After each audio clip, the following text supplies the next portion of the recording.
Think of movie stars, fancy restaurants, palm trees. But there's another side of Hollywood, a darker side, seen through the eyes of a taxi driver. Tonight, another chapter in our series, America Exposed. Tonight I'm going to be showing you a little bit of the realities behind Hollywood, what goes on, and what can happen to a kid when he goes the wrong way in life.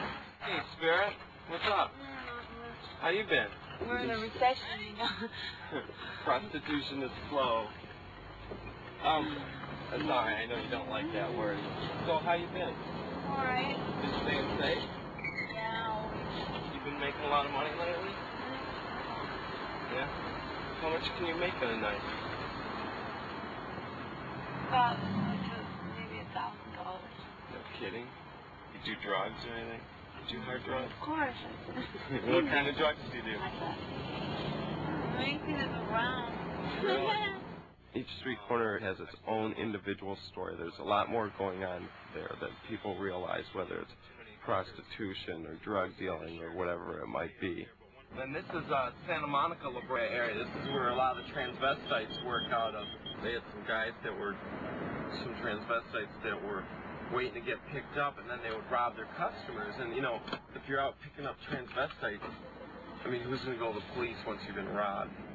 No matter who I talk to on the street, it seems that each individual person has a dream of what, or a story of what they used to be or what they're going to be someday. My name is T'Challa, legendary Bojangles. I made a movie, Mel Brooks movie. Anyway, I'm writing a book right now. I don't think it matters if they make it or not, but as long as they have that dream that they could hold on to, and that's all that's really important. This is and they're both members of the CBS City Bomb Squad Can't Be Stopped Graffiti Artist Team. Graffiti and tagging are two different things. Can you explain both of them? Well, graffiti is art, man. It's art. It's freedom of expression on a wall with an aerosol can, period, you know? Tagging is more or less, these guys are just throwing Tagging is just like catching your name, you know? It's kind of like a manhood type thing, you know? I'm going to put my name up. Whoever marks it out, then they're going to shoot them or whatever. They're backing it up with the gun. It doesn't take a man to pull the trigger, you know, but I like to settle my wars on walls, you know? Either piece by piece or piece by war. If graffiti is a crime, then God forgive me. Graffiti artists are certainly some of the most interesting people I've run across. They're artists of the night. This is an art that people kill for. It's my work. I did this, but I can go over it. Anybody can go over it. When they go over it, it makes me come back and do something else better, you know? There's no such thing as a king. You become a king when you die. I'm showing you guys an example of the difference between graffiti art and tagging. This is tagging. Okay, we're downtown around 6th and Alvarado. This is the biggest drug area in all of Los Angeles, undoubtedly. So these guys tag their walls.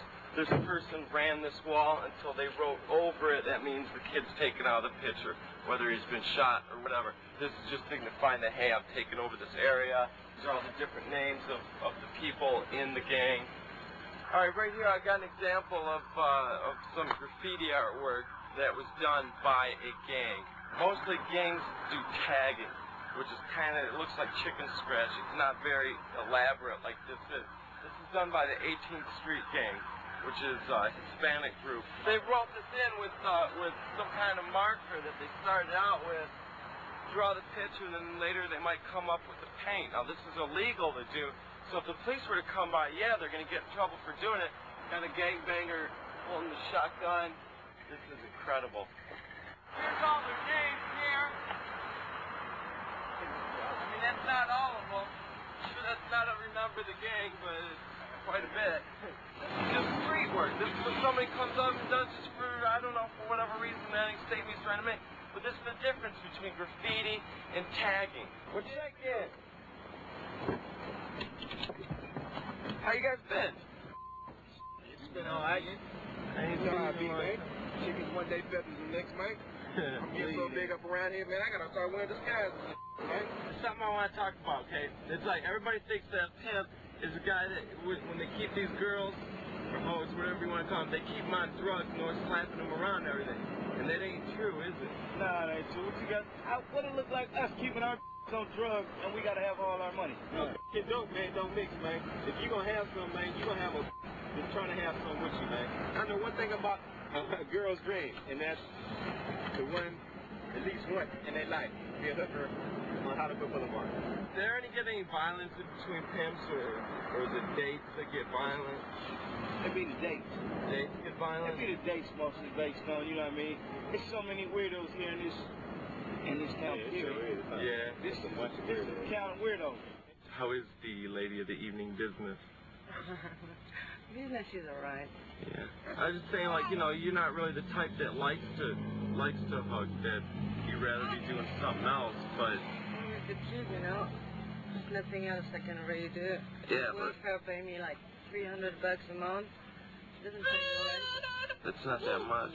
That doesn't even cover the diapers. What about, like the father? Doesn't he pay you any child support or anything? No, it took off. He took off? It took off when because the day the baby was born. Really? Poor girl. I feel so sorry for her. You know, because she would love to get out of this. But what can you do? Because sooner or later she's going to end up going to jail, and that baby's going to get taken away from her. And it's a story that's told too many times over. And someplace tonight, on buses, someplace in the middle of America, there are teenagers headed for Hollywood, certain that their story will turn out differently. Now Robert Bogues finds every parent's nightmare, and the taxi driver makes one last try to save a beautiful daughter from the deepest despair. Me and my buddy were going to actually put the money out for her room, so she could just have, like, a sanctuary to go for the night. As we continue with America Exposed. Robert Bogues, taxi driver. He rides through the worst of Hollywood, sex, sin, and shame,